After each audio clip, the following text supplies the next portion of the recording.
하나님의 말씀은 신약성경 베드로전서입니다.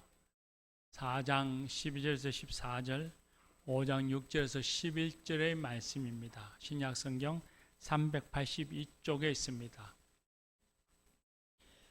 베드로전서 4장 12절에서 14절의 말씀, 그리고 5장 6절에서 11절의 말씀을 연이어서 봉독하도록 하겠습니다.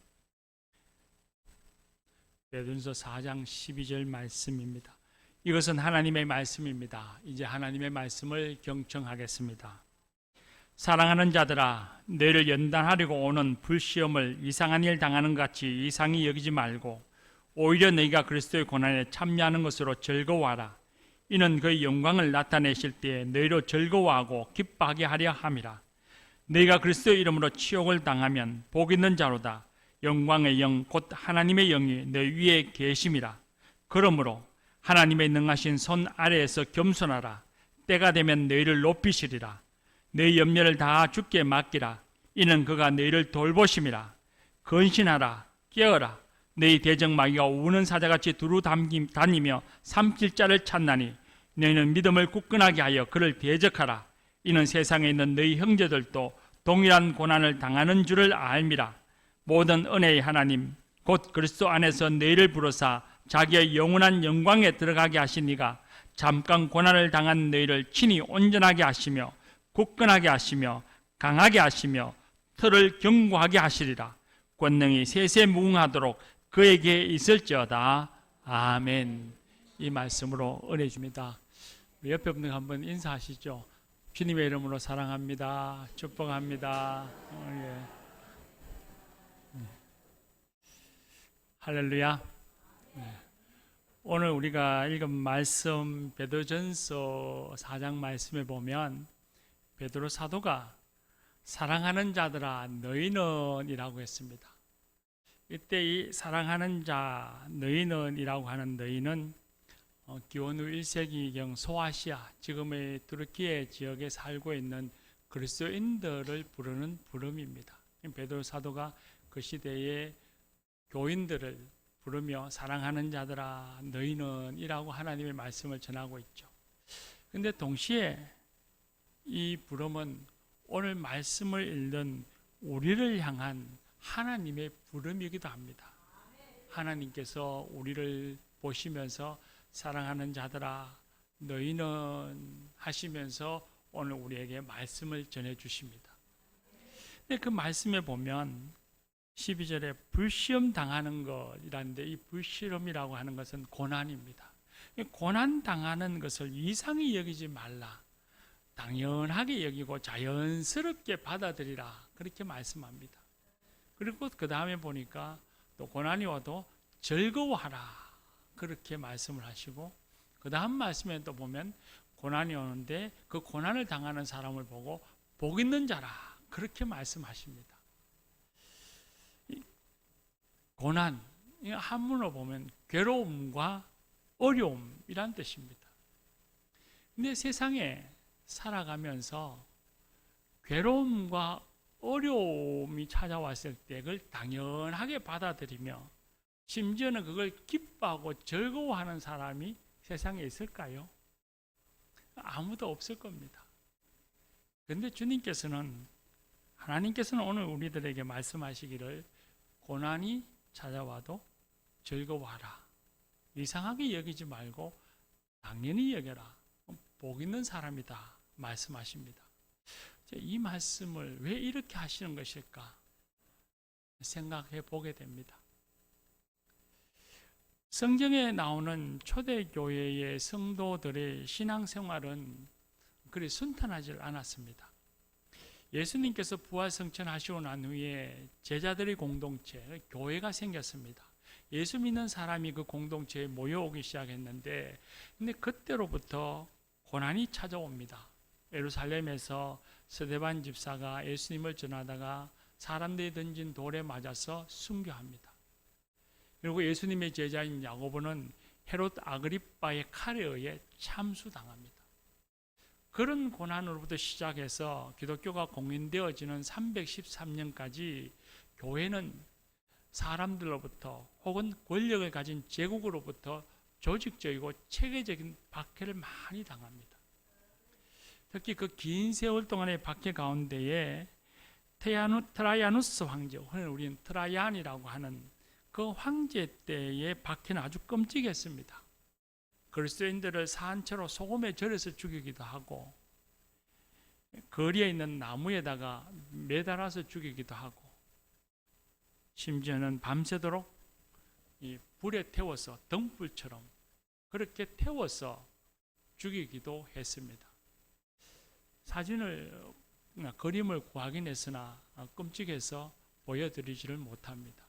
그럴 정도로 아주 끔찍한 죽음을 맞이했습니다. 근데 이런 박해가 로마 제국 시대에만 있었던 건 아닙니다.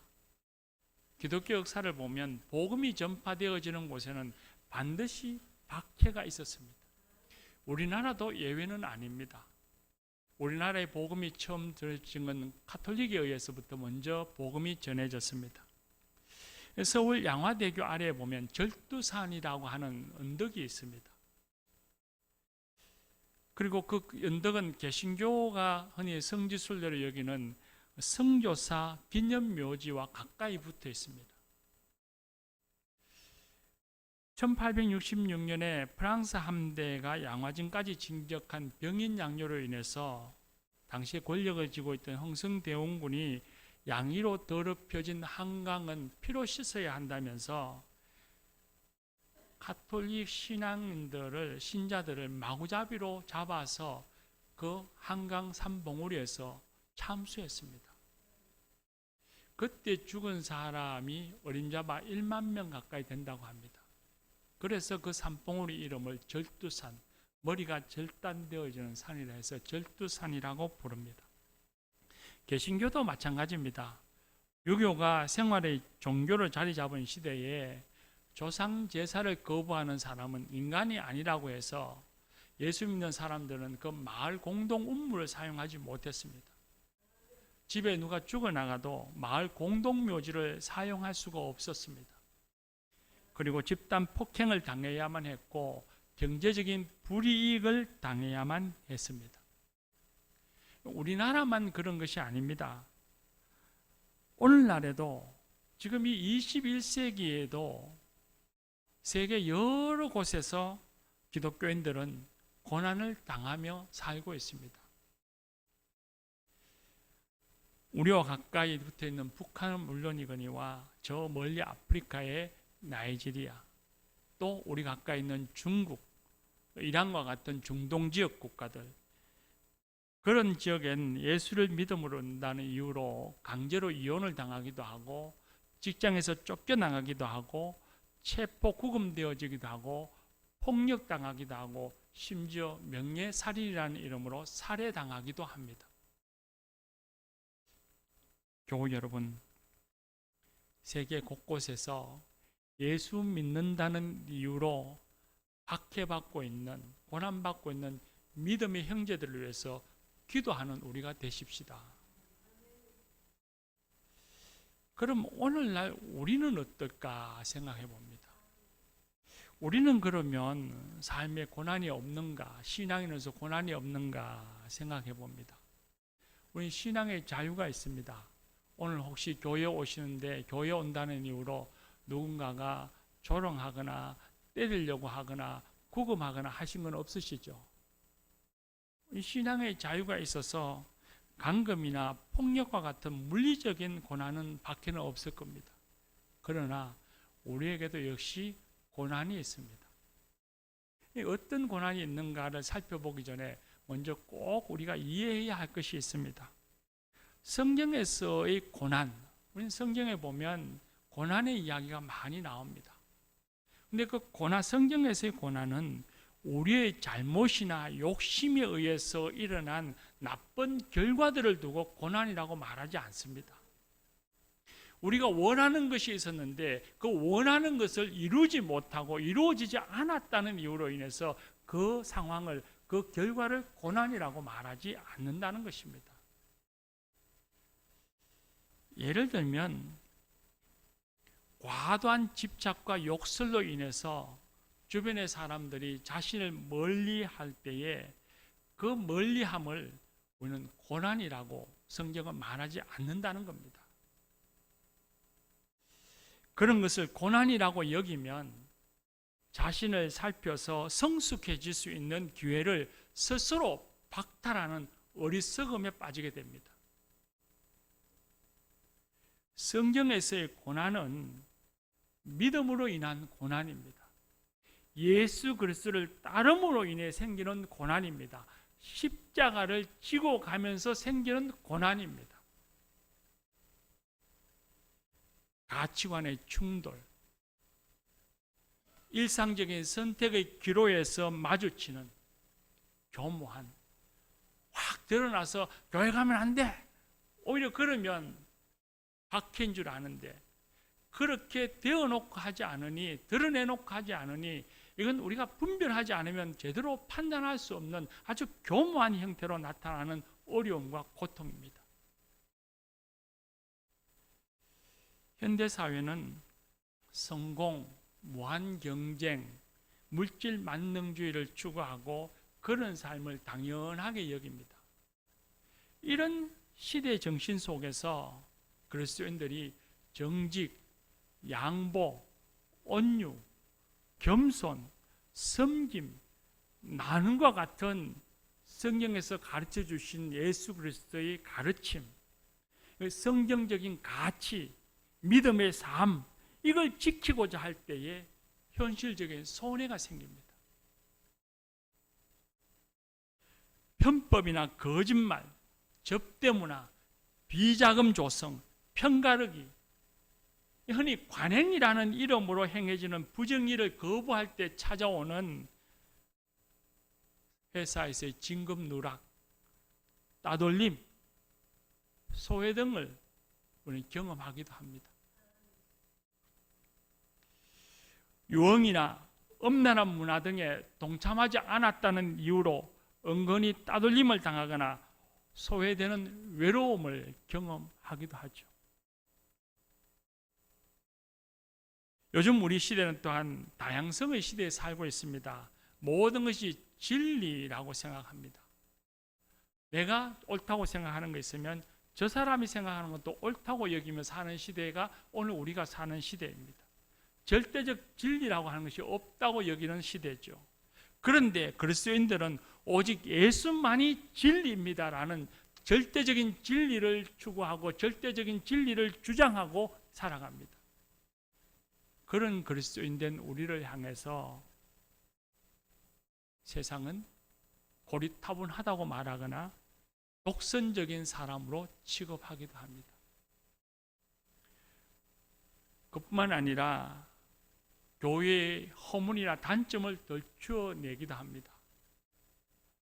교회가 행하는 10가지 일 가운데서 8, 9가지 일은 좋은 일입니다. 그런데 뉴스에 나오는 한 가지의 허물, 좋지 못한 단점을 덜추어내서 그리스도인된 우리들을 조롱하기도 합니다. 비웃기도 하고 우리를 향해서 윗선자 취급하기도 합니다. 그런 일들로 인해서 개인적인 스트레스도 있습니다. 남들처럼 살지 않아서 뒤처질 것 같은 두려움, 심리적 고통도 있습니다. 근데 이보다 더 큰 고통이 있습니다. 제가 보기엔 겉으로 드러나지는 이와 같은 일들은 우리가 잘 자제하고 절제하면 이길 수 있을 듯한데 문제는 우리 안에 이보다 더 큰 싸움이 있다는 겁니다. 고난이 있습니다. 그건 바로 내면의 영적 전쟁입니다. 오늘 현대 사회는 어느 때보다 나의 만족, 나의 행복, 나의 욕망이 우상이 되어 살아가고 있습니다. 내가 만족하면 되지, 내가 행복하면 되지, 내 욕망이 있으면 되지, 내가 먼저지 하는 시대를 우리는 살고 있습니다.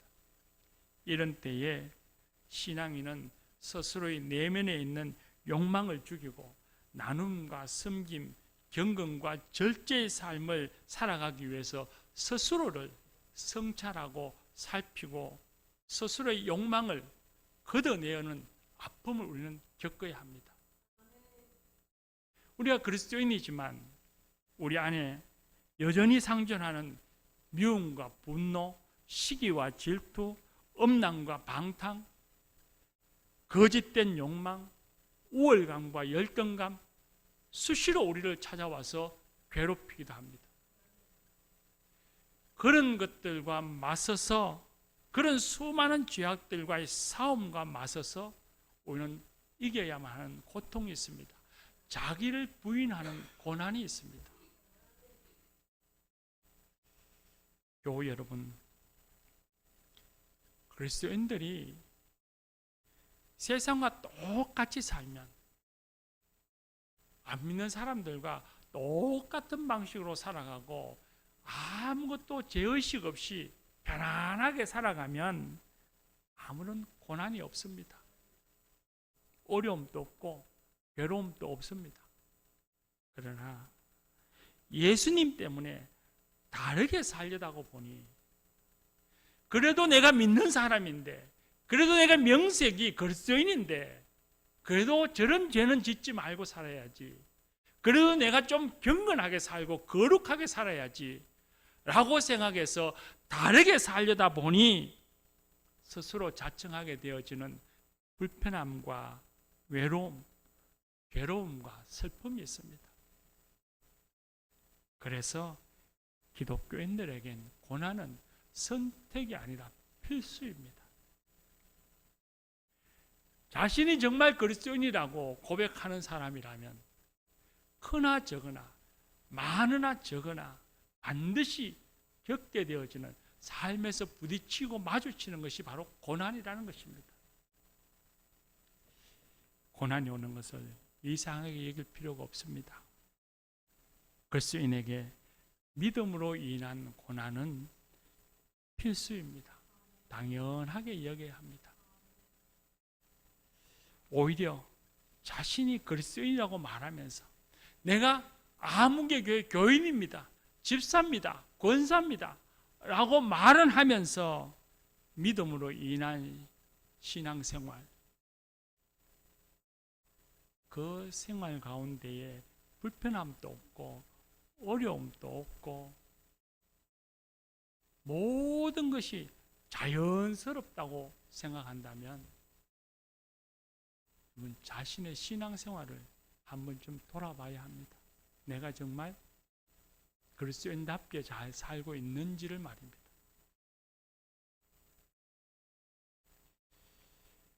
오늘 우리가 읽은 말씀에 보면 4장 13절에 고난이 있는 것을 즐거워하라 했습니다. 당연하게 여기는 것에서 한 걸음 더 나아가서 즐거워하라 했습니다. 왜냐하면 그리스도의 고난에 참여하는 것이기 때문이라고 말합니다. 이때의 그리스도의 고난이란 당연히 예수 그리스도가 받으시는 십자가의 고난이죠. 예수님께서도 하나님의 뜻을 이루시기 위해서, 우리를 위해서 십자가의 고난을 받아야 했습니다. 우리가 받는 것은, 우리가 고난받는 건 무의미한 것이 아닙니다.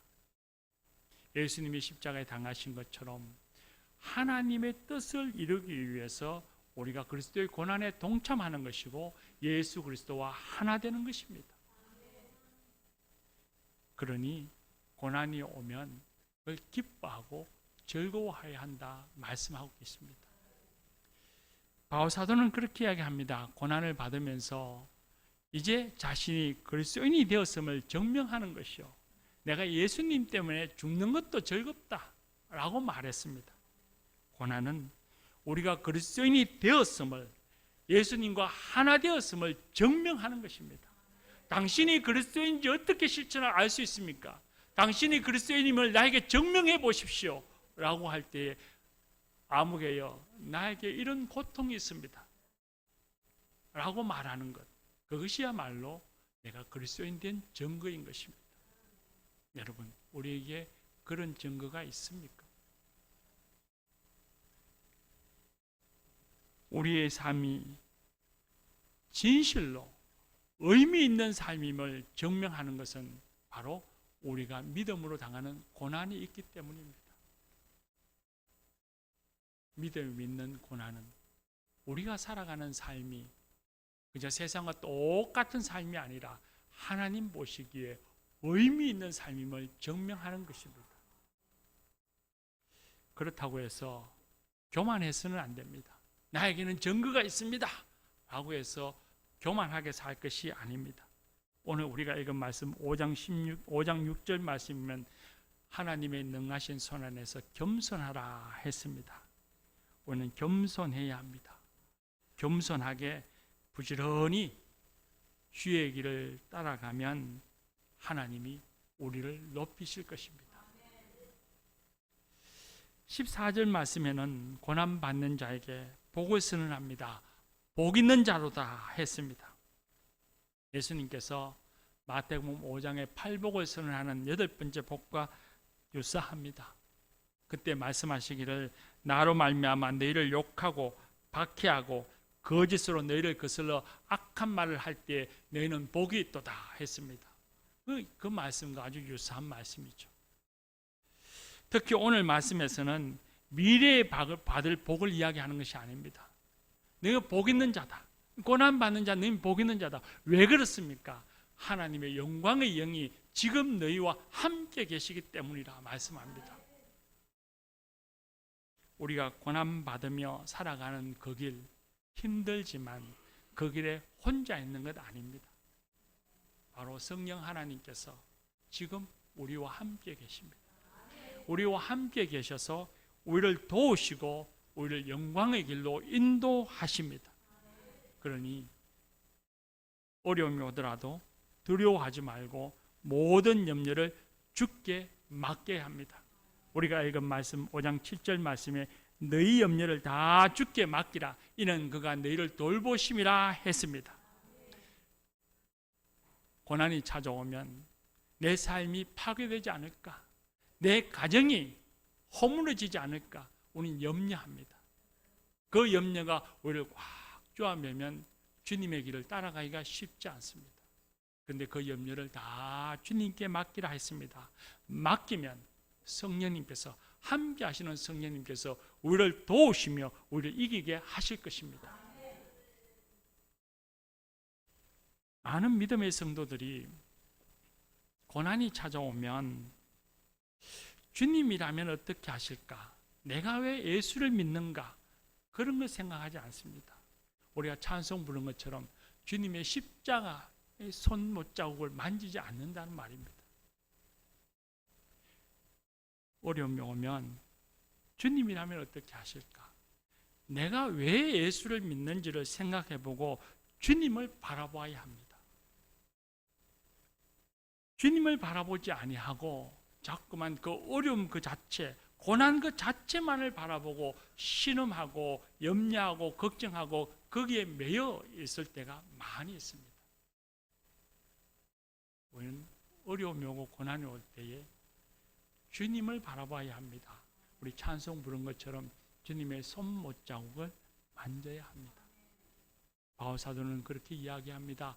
아무것도 염려하지 말고 기도와 간구로 감사함으로 하나님께 아뢰라. 그리하면 평강의 하나님이 너희의 마음과 생각을 지키시라고 했습니다. 우리의 마음과 생각이 흔들리지 않으면 다시 시작할 수 있고 함께 나아갈 수 있는 용기와 힘을 가질 수 있습니다.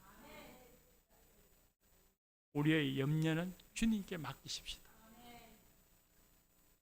함께 하시는 성령님께서 맡기면 우리를 도우시고 그리고 우리를 영광의 길로 인도하실 것입니다.